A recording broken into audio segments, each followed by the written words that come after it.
Bienvenidos a la clase Masterclass sobre prevención de lesiones. Mi nombre es Eric Bejarano, yo soy médico, mi especialidad es medicina del deporte. Hoy vamos a hablar sobre todas las tips, tanto para amateurs como para profesionales, para prevenir lesiones en ciclismo. Bueno, entonces, ¿qué manera y cómo podemos prevenir?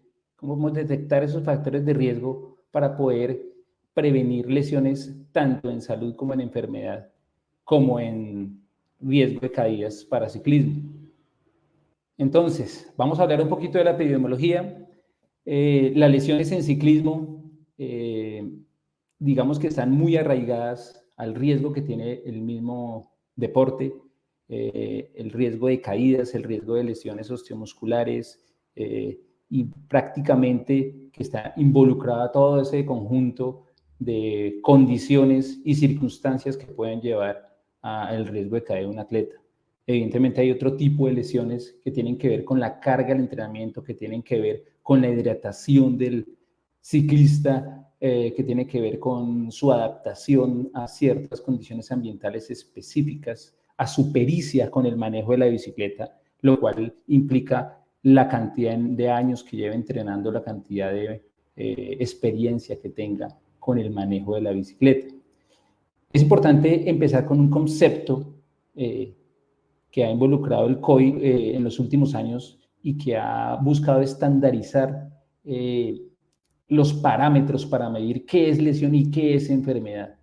Han buscado definiciones específicas, han encontrado consensos para saber a qué podemos llamar lesión de acuerdo al mecanismo de acción, de acuerdo al mecanismo cómo se produce la lesión, si es caída, si es golpe con un oponente, si es lesión por sobreuso, por el uso repetitivo. Sabemos que el ciclismo es un deporte cíclico que involucra pedaleo, y pues ustedes se pueden imaginar cuántas veces puede pedalear un ciclista en un entrenamiento, no más un amateur. Entonces todo eso va a estar involucrado para poder definir de manera clara cuáles son las estrategias para prevenir enfermedad o lesión en ciclismo.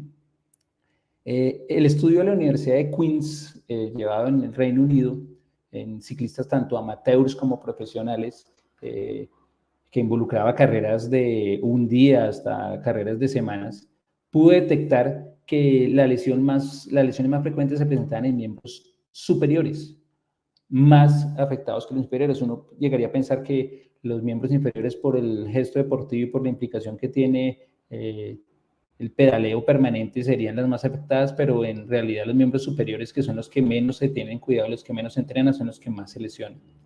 Las lesiones más prevalentes, de todas formas, tienen que ver con las caídas, las lesiones superficiales en piel, abrasiones, laceraciones, hematomas y obviamente las fracturas. El estudio logró dilucidar que las lesiones superficiales en piel eran más en amateur, que cuando los ciclistas profesionales se caían, eran caídas con mucho más cinética de movimiento, con mucho más riesgo, y generalmente eran fracturas. Entonces, eran más prevalentes las fracturas que incluso las lesiones superficiales en piel en profesionales. Un estudio con ASCI en 2022 evidenció cómo la clavícula era la ubicación más frecuente de lesión. Describía cómo la principal causa de retiro en los últimos 10 años en el Tour de France era la fractura de clavícula por caída. Entonces es un parámetro que se tiene que tener en cuenta. Muchos de los ciclistas, tanto amateur como profesionales, han tenido ese tipo de fractura. Definitivamente el manejo quirúrgico es el que mejor resolución y menos días de incapacidad mantiene frente al manejo conservador de la fractura. Ahora, hablando de las lesiones por sobreuso, que evidentemente son parte de la integridad del mismo ciclismo, de ser un deporte cíclico, repetitivo, de muchas horas de entrenamiento, que involucra muchos esfuerzos en diferentes tipos de terreno. La articulación más frecuente involucrada, por supuesto, es la rodilla, y el diagnóstico por sobreuso más utilizado o más encontrado en las bases de datos de los registros que se tienen es el síndrome patelofemoral. ya sea condromalacia, ya sea mal alineamiento patelofemoral, ya sea alguna patología de patela que involucra esa lesión por sobreuso. Y gratamente encontré que en ese estudio, que es del reciente del 2020, el reporte de enfermedad o de lesión o de patología más frecuente remontado a la conmoción. Digamos que en los últimos intentos que han tenido no solamente el Comité Olímpico y la Federación Internacional de Ciclismo y todas las entidades en la mayoría de los deportes de contacto con riesgo de caída y de trauma, han hecho prevalente el enfoque que tiene el personal médico o el personal paramédico para poder reportar y diagnosticar conmoción. La traducción correcta de concussion en inglés. Definitivamente los defectos irregulares del terreno es un factor de riesgo que aumenta el riesgo de lesión. Tanto en superficies de ciclismo ruta como en ciclismo de montaña, en ciclismo en terreno abierto, los huecos o las discrepancias en personas que no están técnicamente preparadas o que el terreno no está adecuado para una competencia puede ser un factor que aumenta el riesgo de lesión. Y como mencionábamos, los pacientes que han tenido manejo quirúrgico tienen un retorno al juego y al entrenamiento y competencia mucho más rápido de los que se hacen de manera conservadora. A pesar de todo, esta epidemiología que involucra los dos tipos de atletas, el tipo de lesiones de cualquier forma es más prevalente en los ciclistas amateur. Definitivamente es muy útil hacer un registro de eventos, sea cual sea el evento, de enfermedades y de lesión de acuerdo a la estandarización que tiene el COVID, para poder formar parámetros específicos y poder estandarizar las lesiones y las diferentes patologías, digamos que relevantes en ciclismo.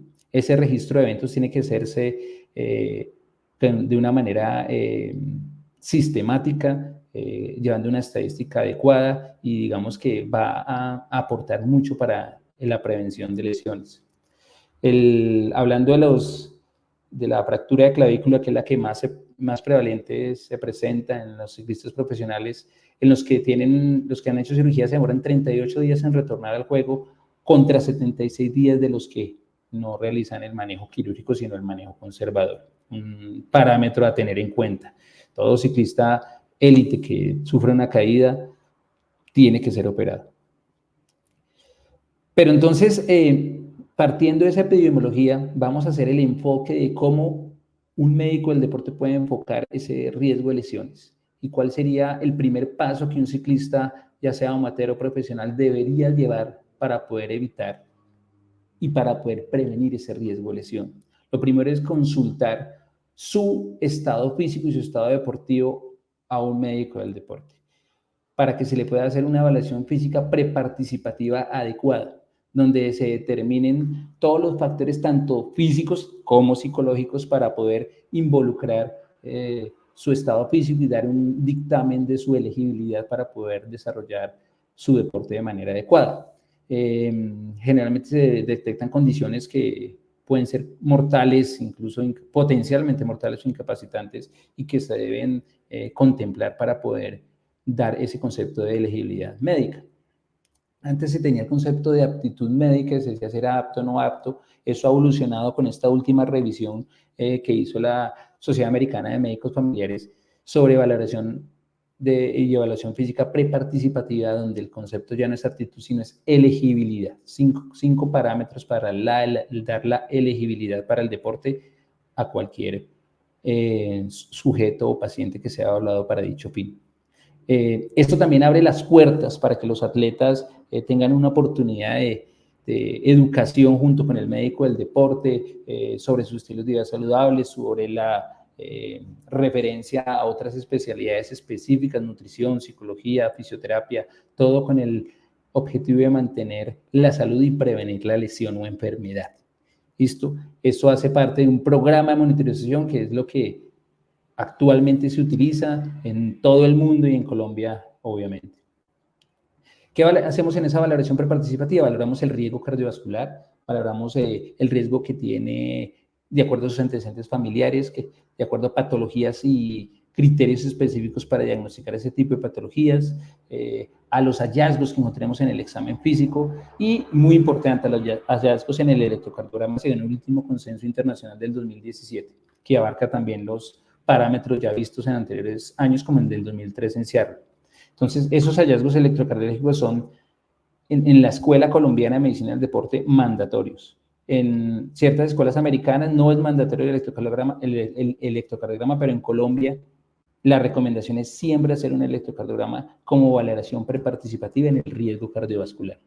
Eso nos va a dar un enfoque sobre la necesidad de exámenes o remisiones especializadas, ya sea exámenes como Holter, ecocardiogramas, valoración por cardiología, electrofisiología y otras especialidades específicas.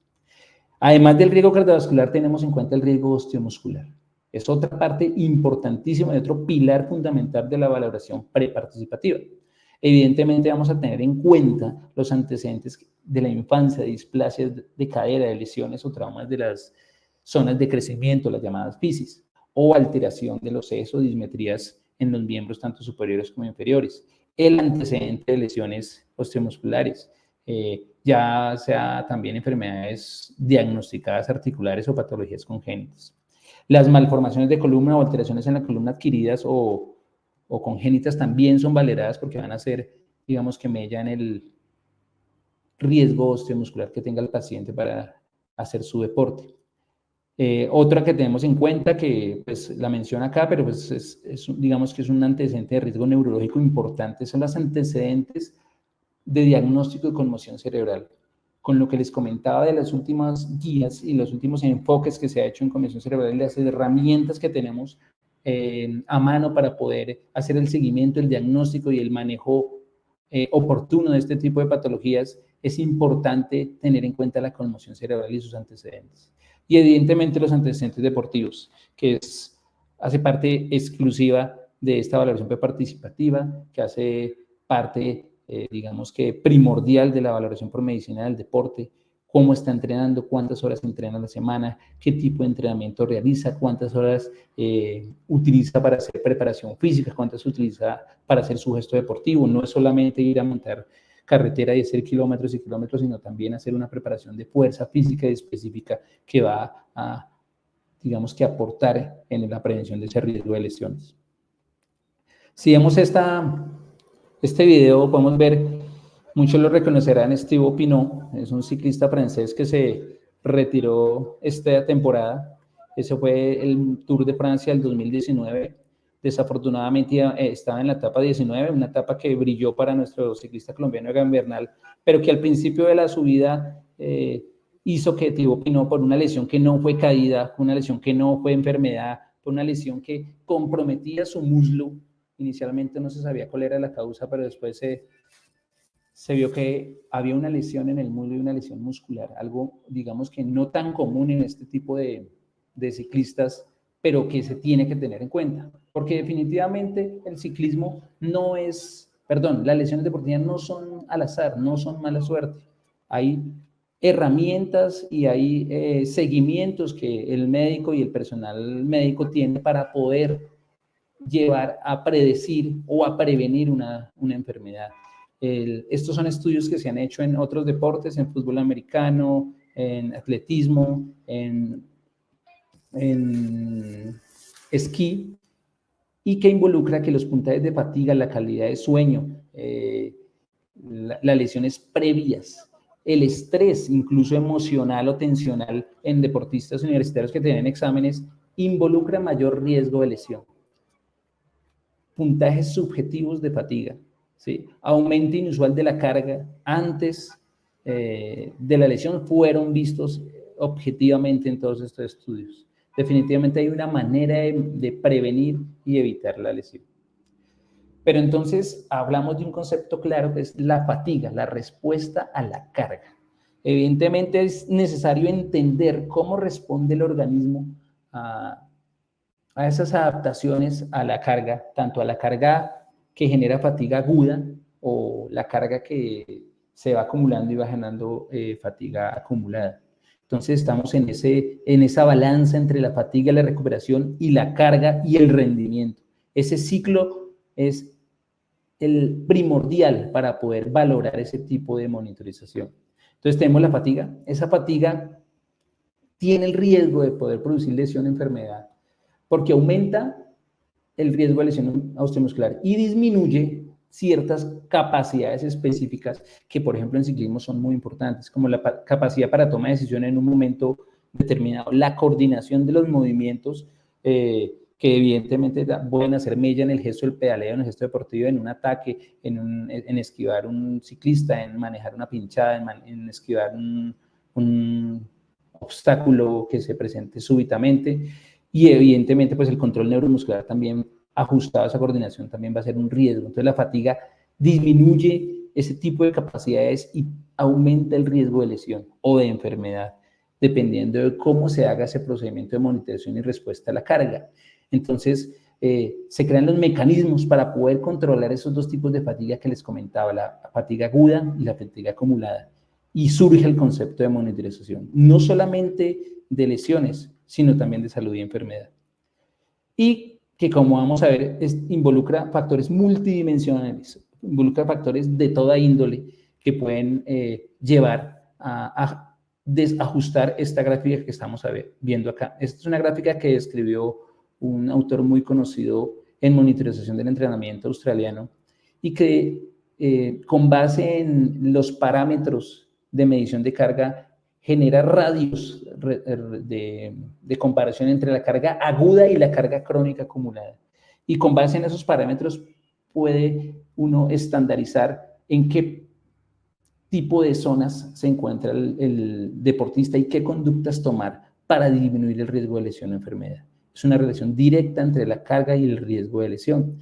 Entonces, es un concepto que nos puede hablar sobre la probabilidad de lesión en base a una carga establecida. Como les decía, es un control multifactorial. Como vemos aquí, son muchos los parámetros y muchos los ámbitos que pueden involucrar el riesgo de lesión o enfermedad.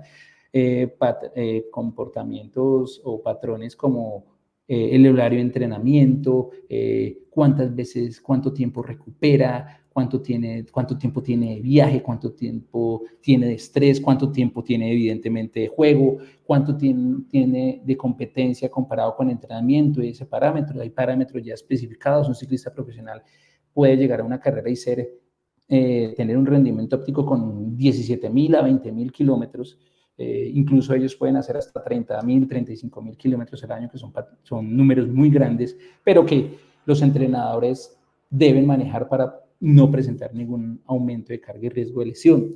También, evidentemente, la medición de la carga semana a semana, valorando la carga aguda y la carga crónica, el antecedente y valoración de salud previa, como lo mencionaba en la evaluación preparticipativa, las actividades aparte del entrenamiento que tenga el deportista o que tenga el ciclista amateur que genere estrés, el trabajo, la familia, qué tanto tiene tiempo libre y sus actividades recreacionales, qué trabajo tiene en la casa, si en realidad hace una buena recuperación, si en realidad tiene una buena dispersión mental para poder afrontar esas cargas de entrenamiento.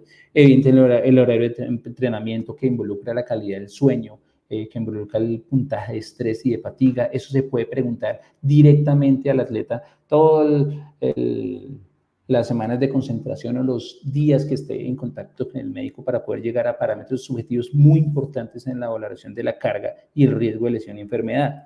Eso hace parte de lo que nosotros llamamos el wellness, que tiene que ser, digamos, no solamente para profesionales. El wellness lo pueden hacer también los entrenadores para ciclistas amateur y pueden, digamos que, contribuir a la decisión de un plan de entrenamiento o una carga específica para un día determinado.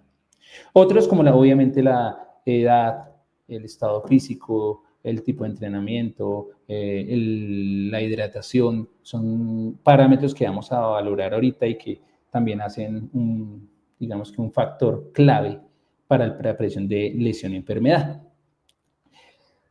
Evidentemente hay que enfocarse en los factores que se pueden controlar. Muchos de los ciclistas amateur tienen sus trabajos, tienen su vida, pues su vida diaria, y hay que enfocarse en los factores que se pueden controlar y poder realizar o poder cubrir todos aquellos para disminuir ese riesgo. En el alto rendimiento, enfocarse en educar al deportista y al entrenador sobre este tipo de parámetros para que los tengan en cuenta. Muchas veces se centran solamente en el entrenamiento y descuidan los pequeños detalles de la vida íntima y de la vida diaria del deportista. Hablando de la parte nutricional, definitivamente el ajuste de las sustancias energéticas que consume el cuerpo son fundamentales. El ajuste de los carbohidratos a ese requerimiento energético es fundamental. Ahora hablamos, y lo habla el Comité Olímpico Internacional, del REDS, que es la deficiencia relativa de energía que tiene un sujeto y que habla de la disponibilidad energética que tiene. Esa disponibilidad energética debe ser valorada por personal idóneo, nutricionista, que pueda establecer parámetros de gasto energético claros y que pueda inferir el aporte energético que requiere un atleta para poder tener esa disponibilidad energética siempre. Entonces, eso debería ser característico y debería ser asesorado siempre por un profesional idóneo. Existen también estrategias específicas para mejorar el microbioma intestinal. Es muchos los estudios actuales que hablan sobre la tolerancia de los alimentos, de algunas ayudas y suplementos durante el entrenamiento o fuera de él, para adaptarse a esas cargas de entrenamientos en los cuales está sufriendo el deportista. Esa evolución nutricional que les hablaba del personal idóneo específico tiene que presentarse cuando se usan suplementos. No se puede utilizar ningún suplemento sin una ayuda profesional. Eso es, digamos que, algo muy importante y que desafortunadamente no se cumple en la mayoría de los casos. Mucha gente se autoformula o sigue el consejo de alguien que no es experto en el tema para poder suplementarse. Y ahí empiezan a surgir los inconvenientes. Es importante siempre asesorarse. La suplementación es algo específico e individual y tiene que ser valorado por un nutricionista, que también ajuste la composición corporal, y si ya va a hacer una periodización de carbohidratos, va a hacer una periodización del gasto energético en un deportista determinado, también lo tiene que hacer el experto. ¿Por qué? Porque la respuesta es individualizada y debe ser supervisada. Es diferente cómo va a responder a una hidratación una persona u otra, como vamos a ver ahorita, cómo va a responder a un suplemento o cómo va a responder a una carga de carbohidratos, de acuerdo a las condiciones que tenga, el género y a muchos otros factores que vamos a ver más adelante. Surgen conceptos nuevos, como el concepto de flexibilidad metabólica, en aras de optimizar el rendimiento y en aras de utilizar el 100% de los sustratos energéticos. Se busca buscar el mayor aporte de metabolismo y oxidación de las grasas para, digamos que, reservar el uso de carbohidratos para los momentos más importantes en la competencia o en el entrenamiento. Entonces, el concepto de flexibilidad metabólica es un concepto amplio que involucraría otra charla completa, pero que es algo que está haciendo boga y auge en este momento.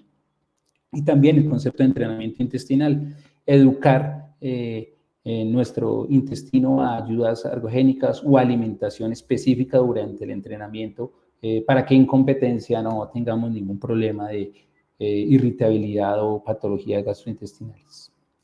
La hidratación específicamente es un parámetro a tener en cuenta. Aquí tenemos a otra de las glorias del ciclismo, 4 veces campeón mundial, Peter Sagan, hidratándose, escurriendo hasta la última gota de su caramañola. Se sabe que en hidratación a mayor a 1 hora hay beneficios en cuanto a disminuir la tensión térmica, ahorrar el glucógeno que se tiene, mejorar el rendimiento, evidentemente, disminuyendo esa tensión térmica y cardiovascular. Y algo importantísimo, no hacer ese tipo de hidratación ad libitum, o sea, solamente cuando nos dé sed. Hay que planificarla para poder hacerla desde el primer momento y poder mantener una hidratación plena. El 80% de los ciclistas amateurs no se hidrata de manera adecuada simplemente por desconocimiento. Esto tiene que ser en mayor a 1 hora. Se ha visto que hidrataciones excesivas en entrenamientos menores a 1 hora pueden incluso generar sensación de llenura, incluso problemas gastrointestinales. Entonces se recomienda sobre todo a mayor a 1 hora. No quiere decir que no se hidrate menor a 1 hora, pero en cantidades menos intensas. Esta sería digamos, para hablar de parámetros específicos de intensidad, lo que recomienda actualmente la literatura sobre esa hidratación. Aquí no es mH, sino mililitros por kilogramo minuto, cuando son trabajos o entrenamientos mayores a 1 hora. Eso depende de la edad y el sexo. En pacientes de más edad, pacientes con tercera, de adulto mayor, se ha visto que tienen menor tasa de deshidratación, mayor riesgo de hiponatremia, entonces los parámetros de hidratación en ellos van a cambiar. Lo mismo que en las mujeres, tienen menor tasa de sudoración, deberían tener menor, digamos que necesidad de hidratarse, pero también tienen algunas hormonas aumentadas a nivel renal que van a favorecer su diuresis. También depende mucho del ciclo menstrual donde estén. En la fase lútea tienen mayor retención de líquidos, mayor retención de sodio, entonces depende mucho de la fase del ciclo menstrual donde estén.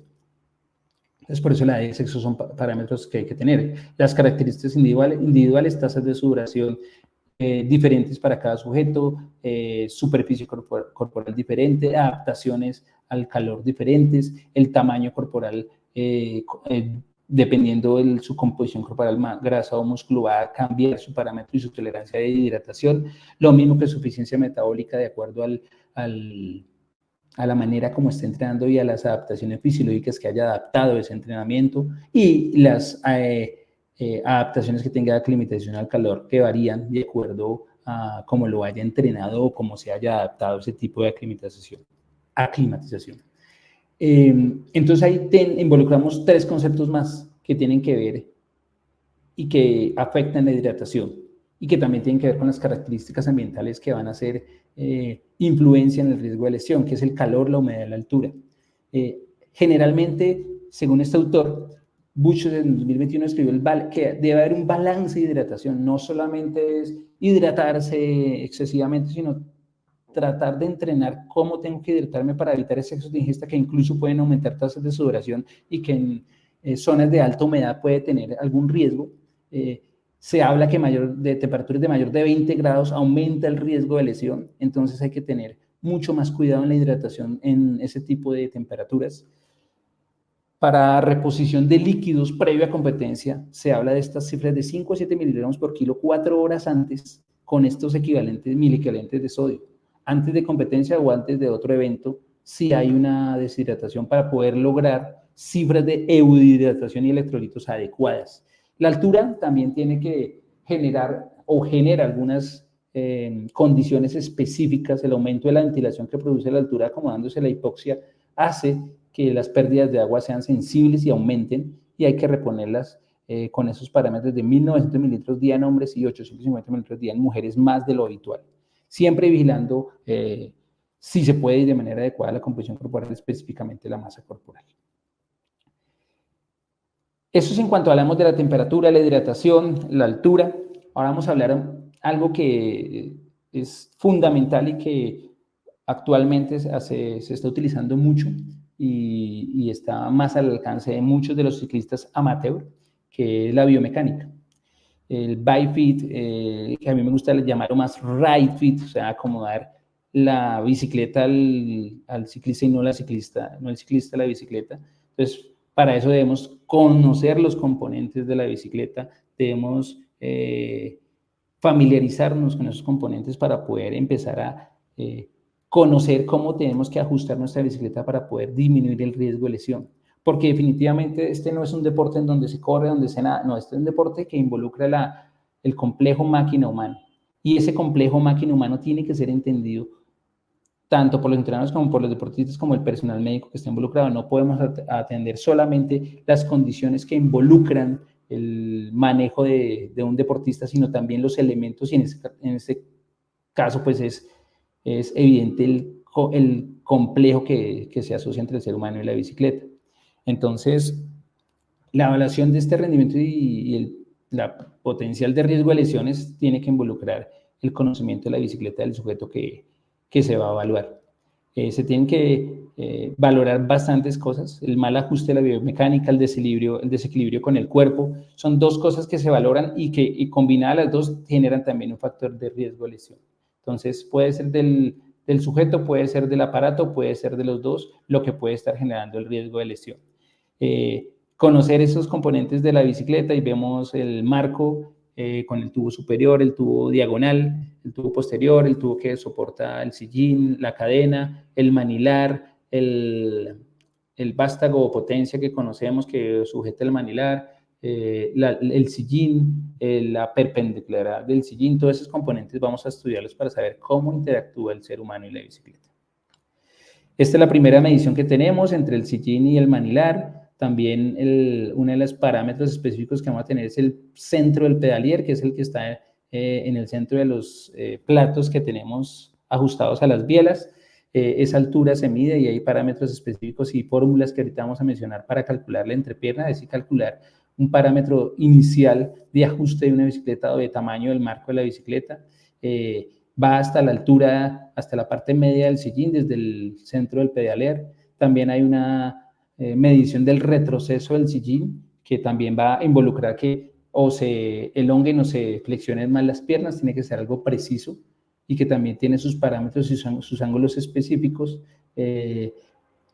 Esos parámetros también van involucrados en la altura y el desnivel que tiene el sillín respecto al manilar. Generalmente el sillín tiene que estar 5 o 6 centímetros por encima del manilar, eso varía de acuerdo a las tallas. También hay una medida que va directamente de la silla al manilar y se puede tener en cuenta para poder tener ese biped.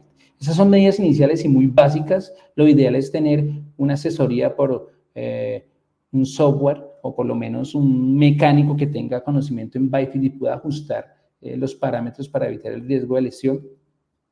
Y ahí involucramos el concepto de biometría. Pocos milímetros pueden marcar la diferencia en cuanto a las adaptaciones que pueda tener el sujeto a la bicicleta.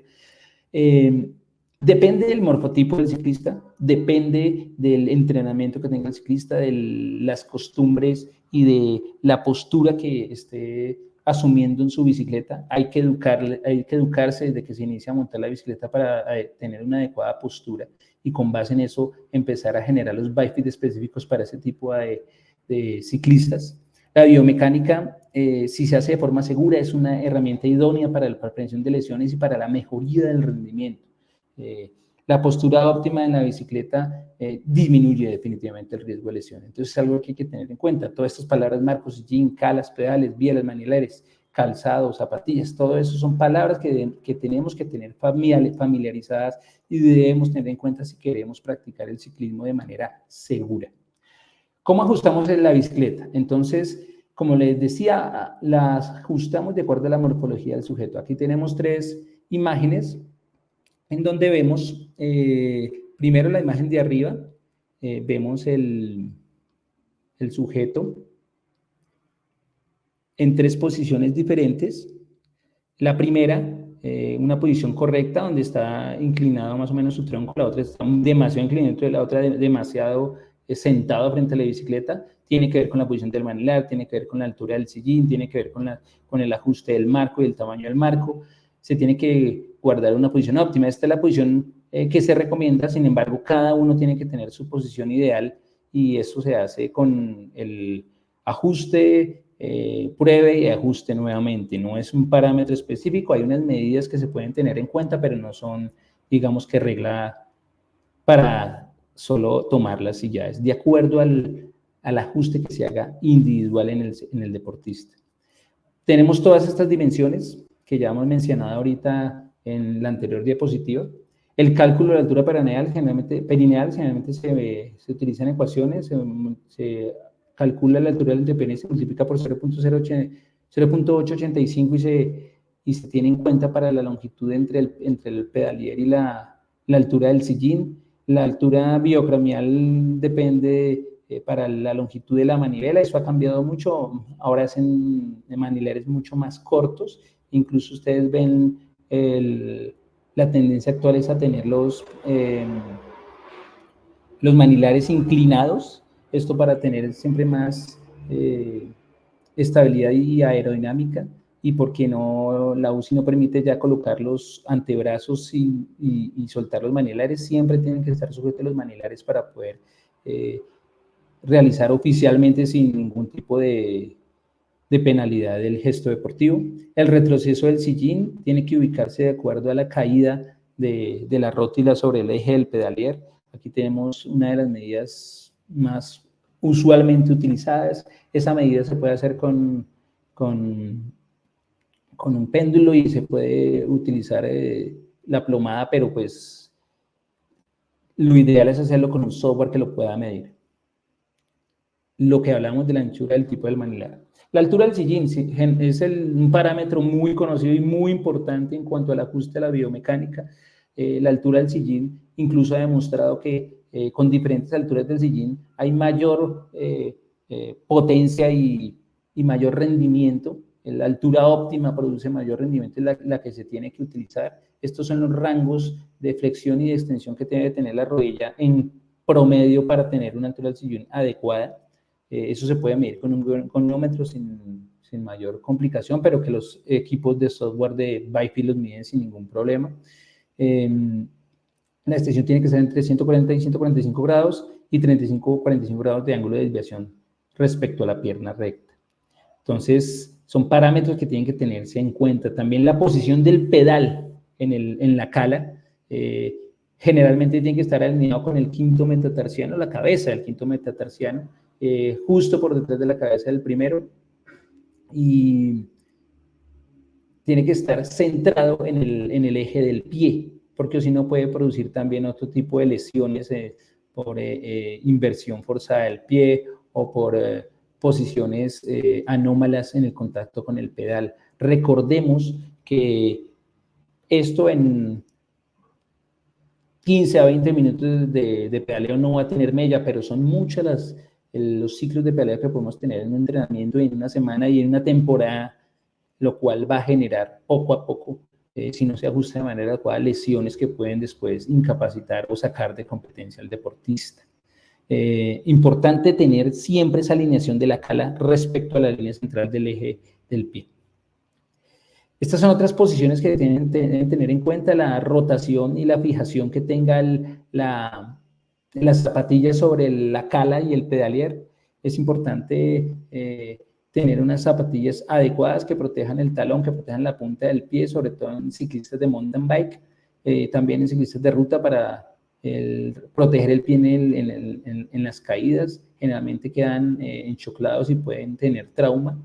El eje tiene que estar centrado, no como aquí que está invertido hacia adentro, o como aquí que está con eversión permanente del pie. Tiene que estar centrado como se ve aquí en esta gráfica, y se tiene que ajustar el pedal para poder generar un apoyo adecuado.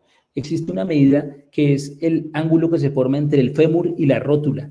Ese ángulo lo conocemos en medicina del deporte como el ángulo Q. Se tiene que hacer una alineación de cadera, rodilla y pie con base en ese ángulo para que pueda generarse un gesto de pedaleo adecuado. Surge el concepto de stance width, o ancho de apoyo. Eso es algo que los pedales actuales, que son fijos, dan ventaja. Muchos practicarán su ciclismo amateur sin pedal fijo, lo harán con calapiés o con correa, pero el problema es que tienen que hacer ese ajuste permanentemente. Aquí evitamos esa permanente acomodación del pie sobre el pedal y nos da una ventaja tanto en rendimiento como para disminuir el riesgo de lesión. Este ajuste de la bicicleta, cuando se cambia de bicicleta, tiene que ser un ajuste progresivo con controles permanentes. No, como les digo, no hay que hacer un Byfit específico, sino más bien un RideFit muy estricto con un Byfit que se vaya acomodando de acuerdo a las medidas y a las métricas que tenga el ciclista ya de base. Estos de todas formas son medidas por goniometría, por modalidad, tanto para mountain bike como para contrarreloj, como para triatlón, que se pueden tener en cuenta. Estas medidas son para los diferentes ángulos que forma el codo, el antebrazo, la rodilla, la espalda, la cadera y todas las articulaciones que están involucradas en el gesto deportivo. Es importante también conocer que incluso se ven ciclistas profesionales, que existen ciclistas que son microajustadores, que con cualquier cambio muy minucioso del Byfit van a tener algún tipo de lesión. Pero hay otros que incluso con una cicla de repuesto como Le ha pasado a muchos, no tienen ni siquiera un cambio o cambian de bicicleta sin ningún problema y tienen que hacer cambios muy grandes para que puedan tener riesgo de lesión o que disminuya el rendimiento. Toca identificarse en cuál de esos dos estamos, si somos microajustadores o macroajustadores del BiFit. Este es un ejemplo de, no sé si, bueno, era un ejemplo, un video. El ciclista generaba un patrón con eversión, con angulación de la rodilla en valgo, y hasta que no bajaba la marcha no podía verse la mejoría de su gesto de pedaleo. Entonces, eso ha involucrado los desarrollos altos con juegos de pachas y de platos con grandes, una gran cantidad de pines, que va a ayudar a que el gesto deportivo sea mucho más fluido, como lo vemos y comparamos en los 70s y en los 80s comparado con lo que vemos en los 2020, 2015. Los gestos de peleo son muy diferentes, son mucho más fluidos para evitar ese riesgo de lesión. Incluso a diferentes cargas, eso se puede demostrar. Este es un estudio que evidenciaba las posturas cambiantes que se generaban con diferentes cargas, 100 watts, 150, 200 watts y 300 watts en el mismo sujeto. Lo ideal es estar dentro de estos parámetros que muestra el software, estar involucrados en esas curvas, y si salía de esas curvas, tomar las conductas específicas. Evidentemente había más salida de las curvas con cargas mucho más altas. Estos movimientos de la pelvis se registran no solamente para ellos, sino también para la rodilla, para el hombro, para el tobillo, y se pueden generar con los software de BiFit específicos para ajustar de manera adecuada y de acuerdo a la carga el BiFit de un deportista. Este es un caso de un deportista que estuvo en entrenamiento con el equipo del Ministerio del Deporte, en el cual estuve como médico. Él tuvo una lesión que involucró su gesto deportivo y que le generó una lesión que lo hizo estar varios meses por fuera de las carreteras. Entonces, el concepto que nosotros tenemos y que es nuevo, que es el concepto de tecnopatías. Tecnopatías son las lesiones que se involucran por una mala tomación de la biomecánica de la bicicleta. Puede conformar cualquiera de los ejes que conforman el gesto deportivo del ciclismo: columna, pelvis, miembros superiores, miembros inferiores y evidentemente todo lo que tenga que ver con la posición TADO y el perineo. Entonces, este ciclista tenía un problema, estaba muy angulado sus dorsiflexores, y eso generaba una plantiflexión profunda permanente, lo cual le generó una patología en el tendón de Aquiles que fue por sobreuso y lo hizo salir varios meses de la carretera. Esas métricas son específicas y toca medirlas cada vez que se cambia de bicicleta. Él era un deportista microajustador que cambiaba con pequeños cambios finos de la bicicleta, generaba algún tipo de incomodidad y riesgo de lesión. Hablando de esas tecnopatías, pues hablamos primero de las patologías que vemos al apretar el manilar. Digamos que se pueden presentar compresiones a nivel del canal de Guyona, y como vemos en la gráfica, cuando sujetamos de manera muy agresiva, o cuando el timón, o cuando el terreno es muy inestable y muy duro y la cinta del manilar es muy fuerte. Entonces lo ideal sería utilizar guantes, cintas de manilares suaves que puedan evitar esa angulación o esa compresión permanente sobre ese canal de Guyon, lo que genera el adormecimiento que muchos, e incluso yo hemos presentado durante el ciclismo amateur. Generalmente la postura y el gesto deportivo y el acomodarnos con una postura correcta va a disminuir ese riesgo de compresiones, tanto del túnel carpiano como del canal de Guyon.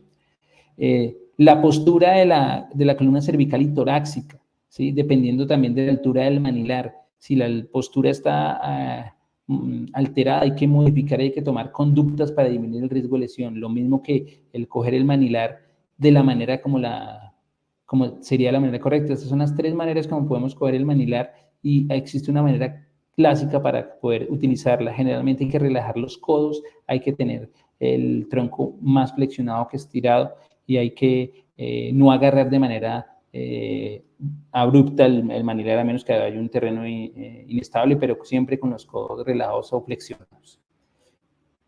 Entonces, ¿qué hay que ajustar? Hay que reajustar el kilometraje. Si vemos que mucho kilometraje nos está generando la molestia, hay que volver a iniciar con kilometrajes bajos hasta que vayamos acomodando la posición, reposicionar las manos de la manera más adecuada, con la flexión de los codos y no apretando tanto el manilar, guantes ergonómicos, incluso con acolchado para evitar esa compresión sobre el canal de Gullón. Se pueden utilizar neumáticos un poquito más anchos, eso también se ve ahorita en los nuevos reglajes de las bicicletas modernas, o se puede bajar la presión de las llantas para tener algo más de amortiguación. Cintas manilares gruesas, como les decía, altura de la potencia y del manilar para evitar esas compresiones y esas malposiciones de la mano. El ajuste del sillín es importante, como ya lo mencionamos, para digamos que evitar la malposición del tronco para sujetar el manilar.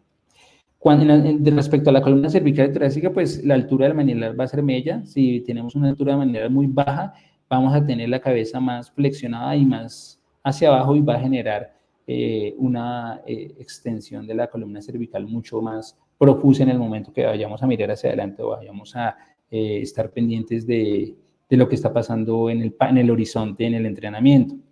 Digamos que el 50% de los ciclistas amateur presenta problemas de la columna cervical. El 91% de esas complicaciones son leves y no presentan ninguna complicación. Existen patologías que pueden generar radiculopatías, que pueden generar compresiones nerviosas, que son muy raras, pero que también hay que tener en cuenta. Cualquier adormecimiento, cualquier dolor que no mejora con la posición de la bicicleta, es mejor consultarlo para poder tratarlo. Ahora vamos a hablar del uso del casco. El uso del casco, pues, es evidentemente una parte fundamental en la prevención de lesiones. Es algo que, pues, quería tener una diapositiva específica para eso. El uso del casco, pues, es algo fundamental. Aquí presento algunas cifras. 40.000 ciclistas mueren al año en el mundo por accidentes de tránsito, y la mitad de ellos por no utilizar casco. El casco disminuye el riesgo de injuria traumática cerebral en un 48% de los ciclistas que se accidentan, y disminuye también el riesgo de lesión de cara en un porcentaje más bajo, pero también lo disminuye. Y disminuye el riesgo de lesión grave en un 60%. Entonces, definitivamente hay que utilizarlo, es algo que tenemos que tenerlo claro. Disminuye la mortalidad y morbilidad por caídas de ciclismo en un 34%. Traje un estudio aquí hecho en Canadá y que me pareció, pues, muy diciente de lo que puede estar pasando ahorita con el uso del casco en nuestra sociedad. En ese estudio entrevistaron a más de 1.000 ciclistas amateur en Canadá y les preguntaban ciertas cosas. Dentro de lo que les preguntaban, les decían: ¿ustedes creen que no es necesario utilizar el casco? Solo el 12% dijo que no era necesario utilizarlo, un porcentaje, pues, considerable. Valoraron incluso el nivel de educación de las personas entrevistadas, y todos tenían un nivel de educación alto, y todos tenían los ingresos suficientes para adquirir un casco seguro, adecuado. Todos tenían, digamos que el dinero para poder comprarlo. La mitad de ellos decían que era peligroso no usarlo en esa entrevista. El 33% de los entrevistados había tenido un accidente previo ya en bicicleta por no utilizar casco. Y a pesar de eso, ellos de todas formas decían que la percepción de riesgo cuando no utilizaban el casco era leve, que si eran cortas distancias no iba a tener mayor problema, y se veían muy influenciados por el entorno en donde estaban. Si la familia utilizaban todos el casco, ellos lo utilizaban. Si el grupo con el que salían no utilizaban el casco, o lo utilizaban infrecuentemente, tampoco lo utilizaban. Digamos que eso era un porcentaje de influencia en ese tipo de sujetos con todas esas características. Pero a pesar de todo esto que contestaron, el 76% no lo utilizaba. Entonces es algo que es sorprendente en personas educadas con el dinero suficiente para comprar el casco, que sabían lo peligroso que era no usarlo, que ya habían tenido accidentes por no utilizarlo. A pesar de eso, decían que la percepción de riesgo al no utilizarlo era leve, y el 76% no lo utilizaba. Es algo que tenemos que tener en cuenta, que puede ser la explicación, y podemos manejar el parámetro de educación para poder utilizar el casco de manera adecuada.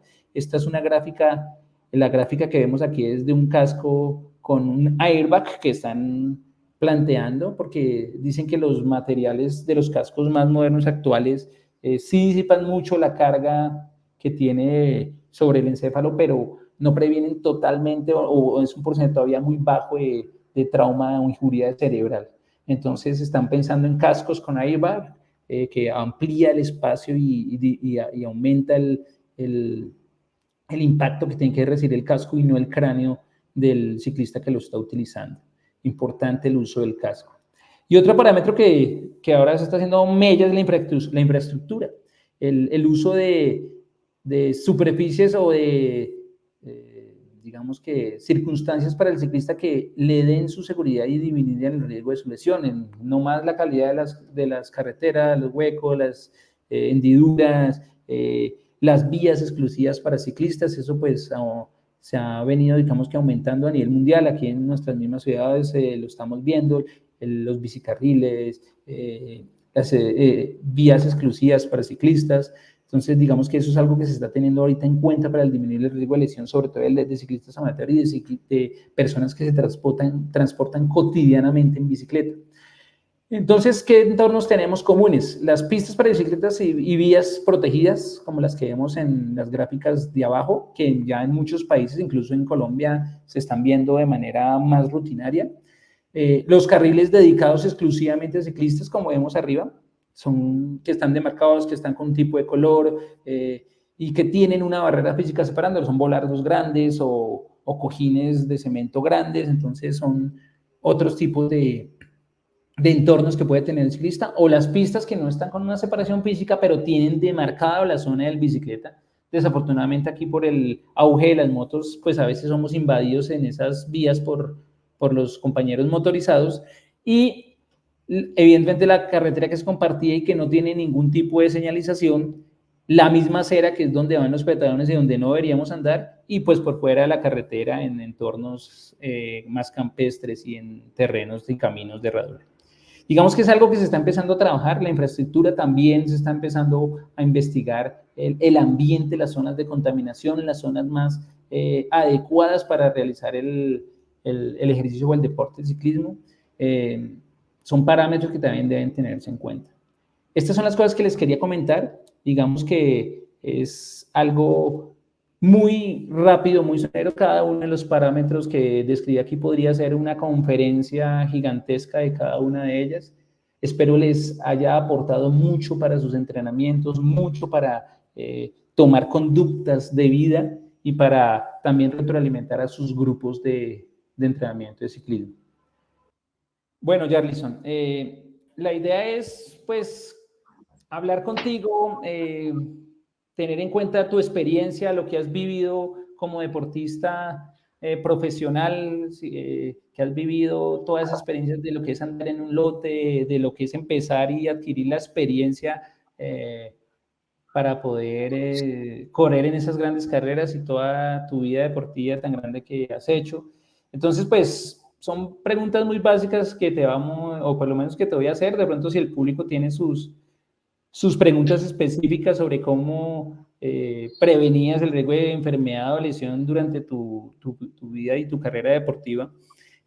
Lo primero que quiero preguntar es ¿qué tipo de estrategias utilizabas tú o que cotidianamente utilizas en tu entrenamiento o en tus competencias, en tu vida deportiva, para disminuir ese riesgo de lesión o enfermedad? ¿Qué era lo que siempre hacías y lo que ya tenías claro, esto es lo que tengo que siempre hacer porque voy a tener un riesgo de que me caiga o que me enferme o que me deshidrate? Bueno, esa es la primera pregunta que tengo para ti. Bueno, primero que todo, muchas gracias por la invitación. De verdad, muy contento de estar aquí. No, la verdad es que cuando iniciamos la temporada de competencias, antes de iniciar, hacemos algo que se llama la pretemporada. Ahí es donde fortalecemos en el gimnasio, hacemos mucho trabajo de fortalecimiento en las piernas, en los brazos, trabajamos mucho lo que es el core, para lo que es las abdominales, mejor dicho, tratamos de fortalecer todos los músculos, y esto se combina también con natación, un poco de trote y con bicicleta, que es un periodo que dura más o menos alrededor de 6 semanas antes de iniciar a entrenar solamente bicicleta. Depende de que como tú hagas esa pretemporada, que le llamamos lo que es el fortalecimiento, de eso va a depender el rendimiento durante todo el año, tu estado de forma durante todo el año. Si tú tienes unas buenas bases, un buen gimnasio, un buen trabajo, tu rendimiento durante todo el año va a ser muy regular.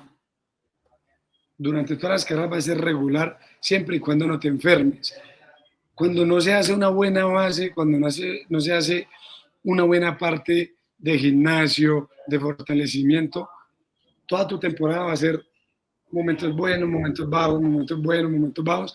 Y ahí es donde pueden venir las lesiones de las rodillas, de hacer un sobreesfuerzo, de cuando no estás preparado bien para hacer los trabajos de fuerza, los trabajos de intensidad, ahí es donde vienen las lesiones. Entonces nosotros, lo importante antes de empezar una temporada de ciclismo es hacer una buena pretemporada, que es gimnasio, trote, piscina, y también, digamos, hacernos evaluaciones médicas. Es muy importante ir al odontólogo porque a veces tener una muela mala, una caries, todo esto son pequeños detallitos que en el ciclismo, en este caso el ciclismo profesional, no se pueden dejar al azar porque a futuro puede hacer mucho daño en cualquier carrera que tengas que hacer.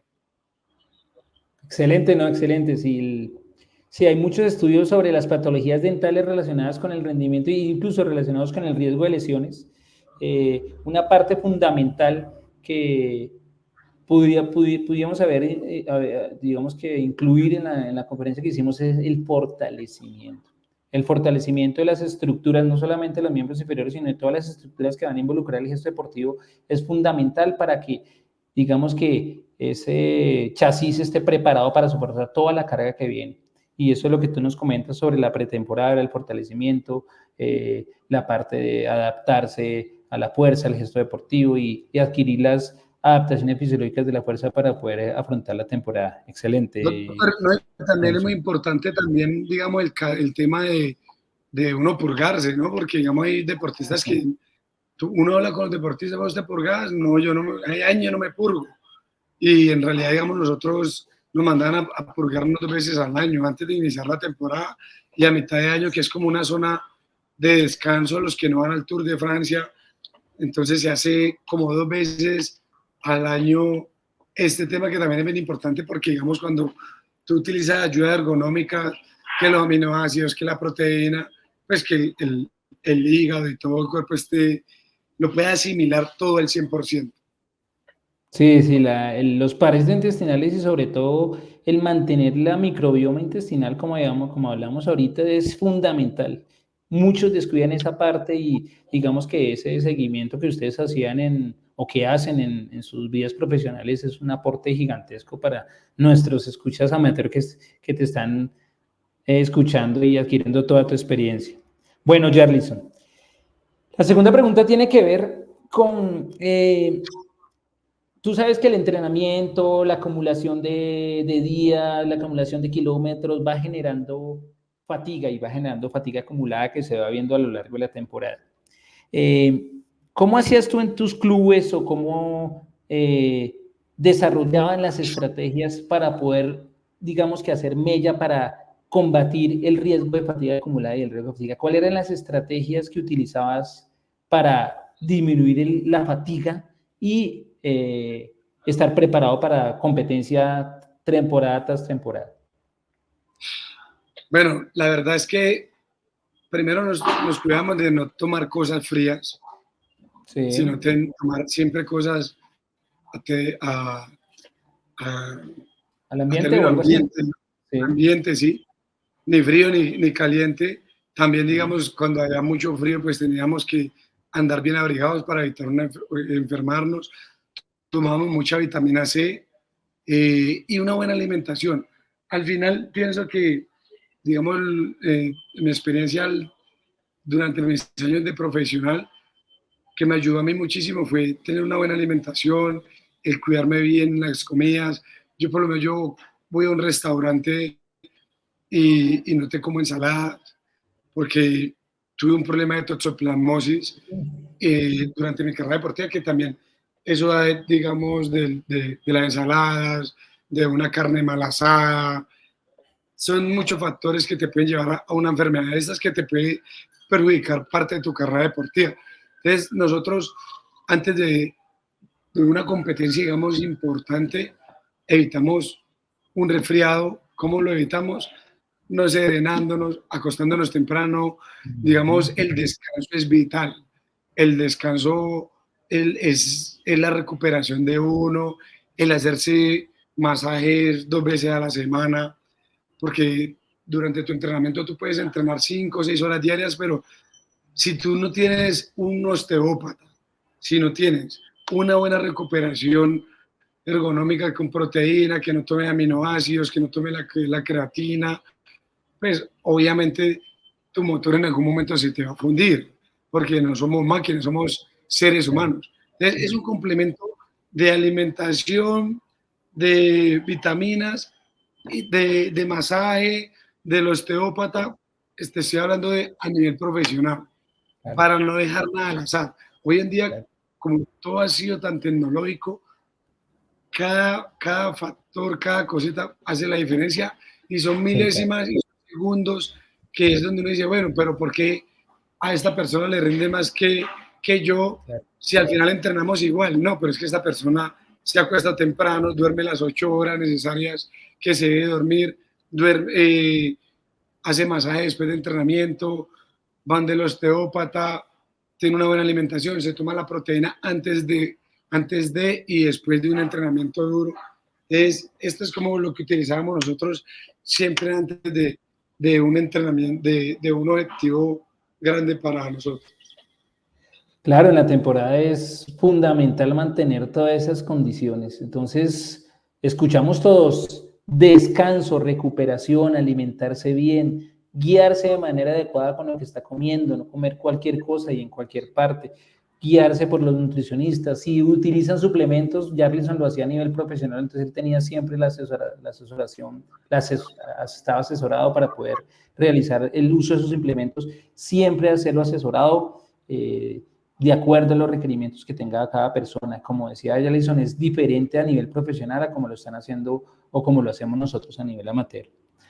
Bueno, Jarlinson, respecto a una cosa que a mí me impresionó mucho y que siempre admiré de ti fue la manera como descendías las etapas del Tour de Francia, cómo hacías esos descensos, la técnica que utilizabas. Definitivamente la técnica en ciclismo es fundamental para disminuir el riesgo de caídas y para aumentar el rendimiento. Entonces, respecto a eso, ¿qué recomendaciones o cómo adquiriste esa técnica? ¿O eso es solo práctica? ¿O cómo lo desarrollaste? ¿O cómo podemos darle a nuestros participantes de la conferencia unos tips específicos para ver qué habilidades tengo yo para poder descender bien de manera segura y de manera también efectiva? Bueno, pues primero, mucha gente me pregunta y me dice, hey, ¿cómo entrenabas para bajar bien? Yo en realidad, yo nunca, es más, yo los entrenos siempre bajé muy suave, muy tranquilo, porque mi papá siempre me decía que uno tenía que bajar rápido en la carrera. Pero primero, lo primero que hay que tener es una buena bici y asegurarte que tiene unas buenas llantas, que tienen unos tubulares, unas llantas adecuadas, que están en un muy buen estado, que no estén dañadas. Primero eso, lo primordial es tener una buena bicicleta, que sepas que los frenos y que tu bicicleta está funcionando al 100%. Eso es lo primero. Ya lo segundo es confianza, confiar y no dudar. Hay muchas personas que cuando van en las bajadas dudan y entonces cuando entran a la curva lo primero que hacen es pegarse el freno. Eso es un gran error porque cuando tú vas en plena curva y te pegas del freno, tu subconsciente y automáticamente todo tu cuerpo se queda como quieto y ahí es donde uno se sale de la curva, sigue derecho, se estrella o se resbala, ahí es donde uno se equivoca. ¿Yo qué aprendí? Yo siempre antes de las curvas, yo frenaba y durante la curva soltaba el freno porque la bicicleta va más suave, más fácil, eso, es más fluido el movimiento, es más fácil de controlar y es más fácil de manejar. Pero si yo vengo rápido y entro a la curva rápido y freno en la curva, ahí es donde yo Ahí, si yo freno durante el momento cuando estoy dando la curva, ahí es donde fallo y cometo el error. Siempre hay que frenar antes de las curvas, siempre. Okay. Listo, ¿no? Interesantísimo. Entonces sí, porque muchos nos sentamos en la curva y lo que hacemos es frenar y ahí cometemos el grave error. La técnica y pues el entrenarlo y ir entrenamientos tranquilos cuando hay que competir y hay que descender duro, hay que descender duro. Bueno. De todas esas estrategias que tú utilizaste, que te enseñaron en tu vida deportiva, que tuviste parte fundamental en tu carrera, menciónanos una o máximo dos que tú te casarías. Digamos que esto, las otras puede que sí o que no, pero estas dos no pueden fallar. Estas son las dos cosas que un ciclista debe siempre hacer para disminuir el riesgo de lesión o enfermedad. Para ti, ¿cuál sería? Primero, para evitar lesiones, hacer un buen fortalecimiento en la pretemporada y tener un buen bike fit en tu bicicleta. Okay. Para evitar enfermedades, hacerse controles de sangre periódicamente. Por lo menos nosotros en el equipo no lo hacíamos o sea, obviamente nosotros utilizamos lo que es el pasaporte biológico y pues en cualquier momento teníamos control, pero digamos individual por parte del equipo nos teníamos que hacer controles cada 2 meses. Ah, perfecto. Ah, listo, excelente. Esos dos tips claros para todos. Y ya para finalizar, mencionabas ahorita el bike fit, mencionábamos también en la conferencia la importancia de todo el reglaje de las métricas en ciclismo. ¿Cada cuánto recomiendas tú hacer el bike fit? ¿Cada vez que cambiamos la bicicleta? ¿O cada 2 años? ¿O cada año? ¿O al inicio de la temporada? ¿O cómo lo hacías tú? ¿Cómo lo manejabas en tu carrera deportiva? ¿O lo manejas ahorita en tu carrera deportiva? No, siempre es importante cambiar. Cuando cambias de bici, hay que hacerlo sí o sí. Sí o sí. Y hacerlo por lo menos 1 o 2 veces al año. Okay. Siempre hay que hacerlo. Pero esto también no es solamente el bike fit. El bike fit hay que hacer el bike fit, pero también hay que estar con el osteópata, que el osteópata es que te ayuda, el quiropráctico y todo eso, que te ayuda en la parte de que estés derecho, de que estés montando bien, de lo que es toda la parte de la postura. Ejemplo, tú te caes y siempre, normalmente, cuando un ciclista se cae, siempre a uno le cambia la postura. Hay que ir inmediatamente a un osteópata. Normalmente la gente no lo hace. Entonces vuelven a la bici, no, me empezó a doler la espalda, me está doliendo el cuello, pero a veces no es el bike fit que esté malo, sino es falta de consultar al osteópata o al quiropráctico. Es el right fit. No, es muy importante el bike fit. Para mí hoy en día es muy importante y hay que hacerlo mínimo 1 vez al año antes de empezar la temporada. Listo, Jarlinson, esas eran las preguntas que yo tenía preparadas para ti. No sé si el público quisiera hacer alguna pregunta. Aquí dice que tenemos 2 preguntas. Vamos a ver qué nos pregunta el público aquí en el chat. Vamos a ver. Bueno, Julio Bermúdez Muñoz pregunta, buena noche. Te pregunta, ¿qué tan importante es el uso de medidor de potencia a nivel recreativo para monitorizar carga externa? Yo le respondo primero entre la parte de medicina del deporte.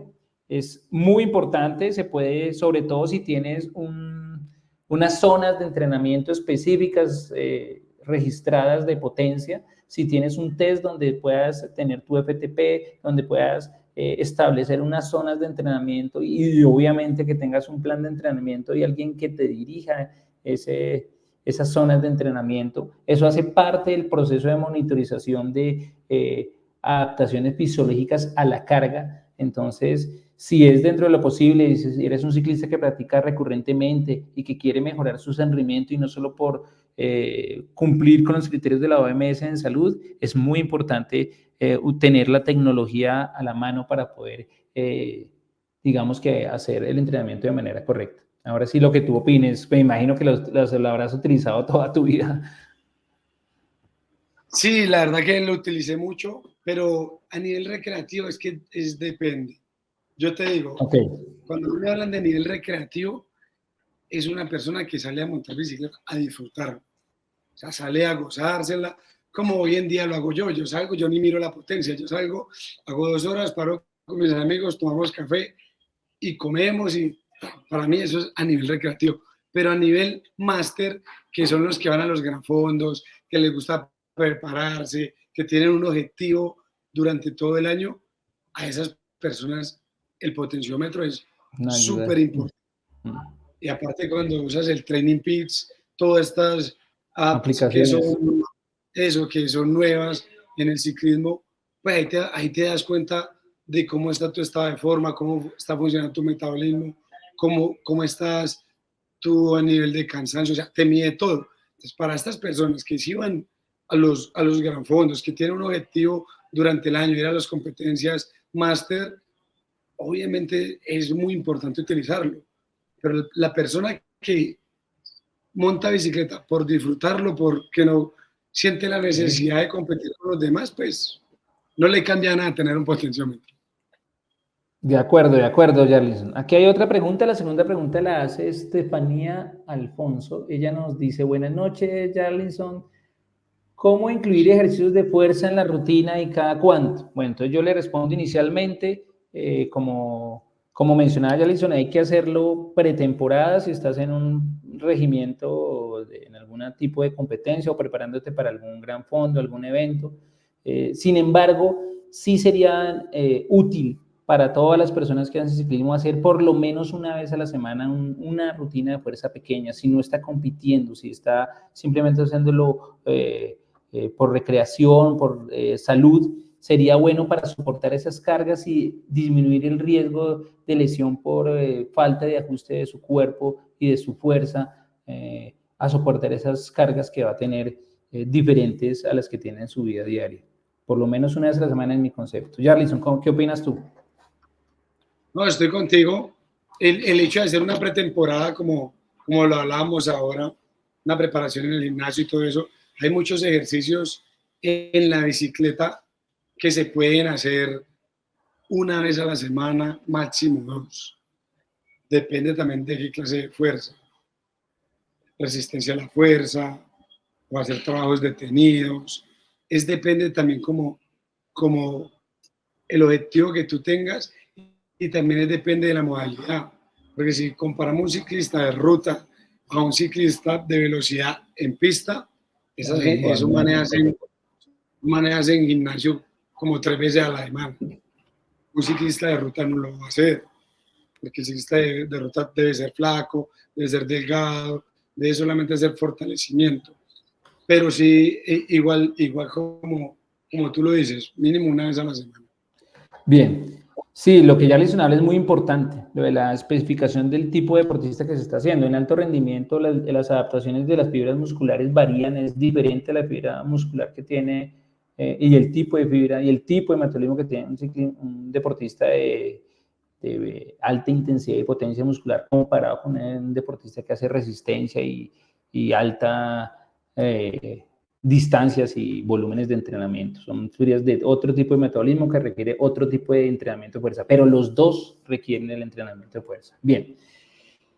Eduardo Ramírez dice, ¿qué alimento te permite hacer una jornada de 150 kilómetros? Bueno, eso depende de muchas cosas, de cómo tú estés entrenado para ese tipo de entrenamiento, si lo has hecho antes, si estás preparado en entrenamientos progresivos de distancias y has preparado tu sistema gastrointestinal para las ayudas ergogénicas y para el alimento sólido que vayas a recibir durante ese entrenamiento.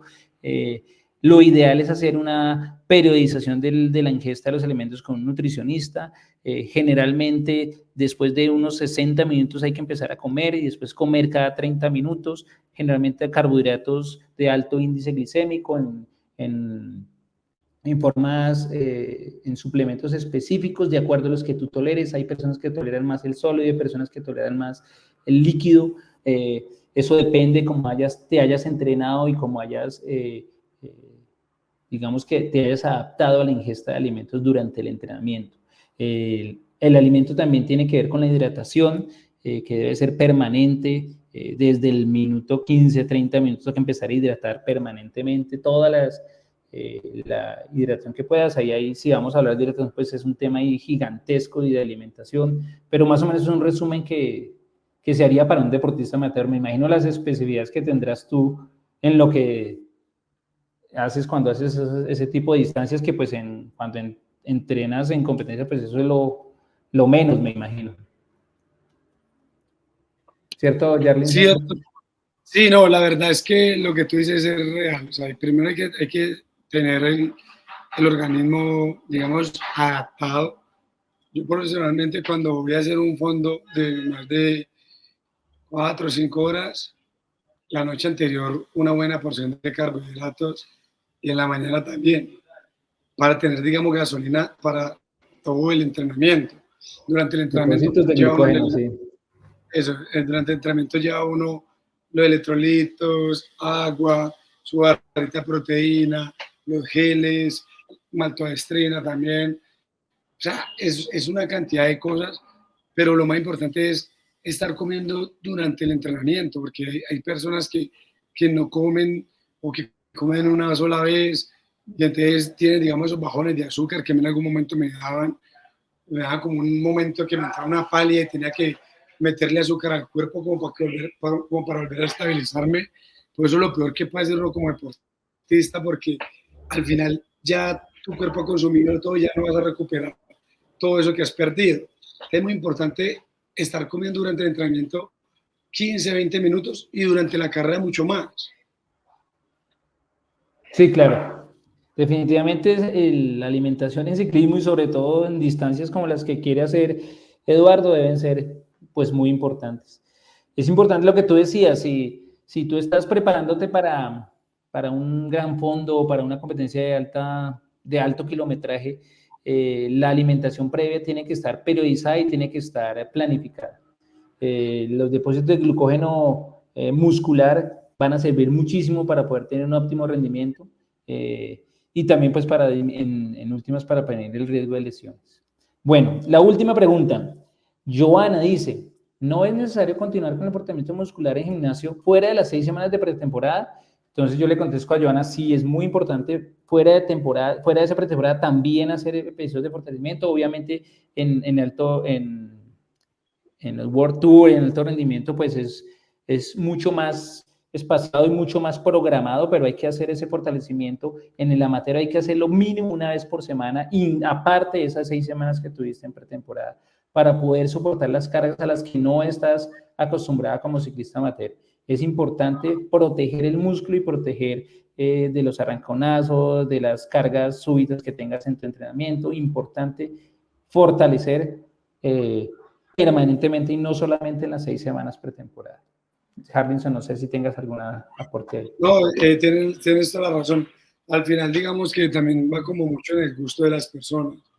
A mí personalmente, yo tenía compañeros que no lo hacían. O sea, solamente lo hacían durante la pretemporada, pero yo lo hacía una vez a la semana, que era el día de descanso mío. Yo ese día me iba para el gimnasio y hacía fortalecimiento. Excelente, Es decir, excelente. para que el músculo siempre tenga ese recorderis de que ya fortaleciste, hiciste un buen trabajo en la pretemporada. Es como mantenerlo, tratar de mantenerlo, y el gimnasio te ayuda mucho a eso. Hoy en día, digamos que ha cambiado mucho el tema del gimnasio, ya ahora utiliza mucho el funcional, los ejercicios de core, las planchas, y eso te ayuda muchísimo, y hoy en día se hace durante todo el año y se hace por lo menos 2 o 3 veces a la semana. Excelente, ¿no? Excelente esos aportes, Jarlinson, muchas gracias por darnos todo ese tiempo, todos esos aportes. Tu experiencia es fundamental para todos los participantes de esta conferencia. Fue muy enriquecedor, eso fue una experiencia muy chévere haber compartido contigo. Estoy muy contento de haberte conocido, así sea por este medio, y haber escuchado tu gran experiencia, y espero poderte conocer personalmente después. Muchas gracias por todo tu aporte. No, gracias a ti, doctor, por la invitación. Muchas gracias a todos. Y bueno, esperemos que aquí le haya quedado algo. Claro. Muchas gracias, Yalinson, muy amable. Gracias a todos. Chao. Bueno, muchas gracias a todos, muy amables por su participación, por sus preguntas. Espero haya sido enriquecedor toda esta conferencia y lo apliquen en su vida diaria, y pues que tengan muchos y felices kilómetros. Hasta luego.